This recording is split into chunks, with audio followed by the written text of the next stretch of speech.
दोस्तों, विवाह को एक नए जीवन की शुरुआत माना गया है। विवाह एक अंधा जुआ है। आमतौर पर गुण यानी अष्टकूट मिलान से विवाह की संभावनाओं का आकलन कर लिया जाता है। गुण मिलान में कुल 36 गुण माने जाते हैं। आमतौर पर 24 या उससे ज्यादा गुण मिलना बड़ा शुभ माना जाता है। हालांकि सवाल यह उठता है कि क्या जीवन की सबसे महत्वपूर्ण घटना, जिसे एक पूरी भावी पीढ़ी की नींव रखी जाती है, के लिए सिर्फ 36 में से 24 गुण मिलना ही आवश्यक है, पर्याप्त है? तो आज आपके पसंदीदा शो गुड लक टिप्स में मैं आपको बताऊंगा आपके या आपकी बेटी या आपके बेटे के विवाह से पहले संभावित वर और वधू की कुंडली में किन किन बातों का विश्लेषण योग्य आचार्य के निर्देशन में करवाना चाहिए। गुण मिलाना महत्वपूर्ण नहीं है, जो बातें मैं आपको बताने जा रहा हूं वो महत्वपूर्ण है।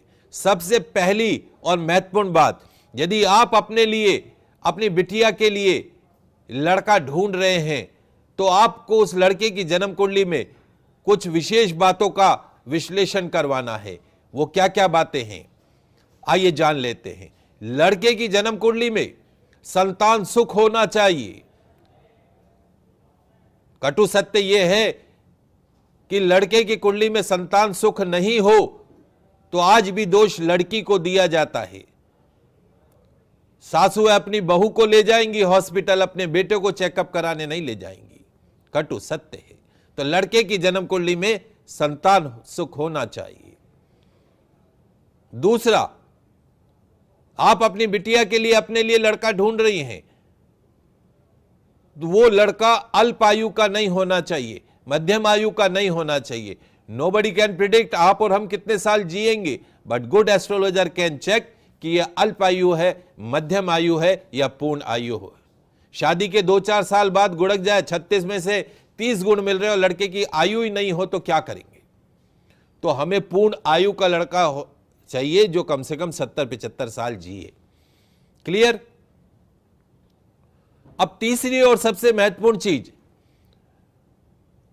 जिस लड़के का आप चयन करने जा रही हैं, कुंडली मिलान करते समय योग्य आचार्य से जरूर पता करें। क्या पता करें? कि लड़के का चरित्र कैसा है, करैक्टर कैसा है। एक औरत जीवन में कभी नहीं टूटती है, वो उस दिन टूटती है जब उसे पता पड़े कि उसके पति के और औरतों से संबंध है। तो लड़के का character that is more important, और ये आप उसकी कुंडली देख के पता कर सकते हैं। ये 3 मेन फैक्टर हैं जो आपको देखने, क्योंकि वो कमाता कितना ये आपने देख लिया, सकल सूरत में कैसा ये देख लिया, घर बार कैसा ये देख लिया, 15-20 बार मिल लिए, लेकिन बेटा ये चीजें तब पता पड़ती है जब साथ रहते हो कि चरित्र कैसा है, करैक्टर कैसा है। इसी तरीके से यदि आप अपने लड़के के लिए लड़की ढूंढ रहे हैं, बहू ढूंढ रहे हैं, तो उस बहू की कुंडली में भी कुछ बातों का ध्यान रखना है। क्या क्या ध्यान रखना है? जैसे पहला कॉमन है कि लड़की की कुंडली में संतान सुख होना चाहिए। लड़की की कुंडली में पूर्ण संतान सुख होना चाहिए, 10-10 साल हॉस्पिटलों के चक्कर काटते रहो। दूसरा, लड़की की कुंडली में भी पूर्ण आयु सुख होना चाहिए। शादी के 2-4 साल बाद ही गुड़क जावे ऐसी लड़की नहीं चाहिए, आने के पश्चात बीमार पड़ी रहे ऐसी लड़की भी नहीं चाहिए। तो लड़की अल्प आयु, मध्यम आयु की नहीं होनी चाहिए। कुंडली मिलान में अवश्य देखना चाहिए कि लड़की का पग फेरा, तीसरी और सबसे महत्वपूर्ण चीज, लड़की का पग फेरा ससुराल के लिए अच्छा हो।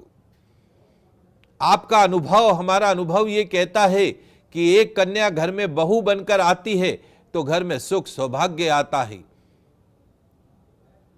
4 चौगनी वृद्धि होती है। वहीं एक कन्या अगर घर में आती है तो कई बार देखा गया है कि उसकी पीढ़ियां दर पीढ़ियां खत्म हो जाती हैं। इसलिए लड़की का पग फेरा अच्छा होना चाहिए। आशा है कि आप सभी इस अति विशेष जानकारी का लाभ उठाएंगे और अपने बच्चों के विवाह में इन सब बातों का ध्यान रखेंगे।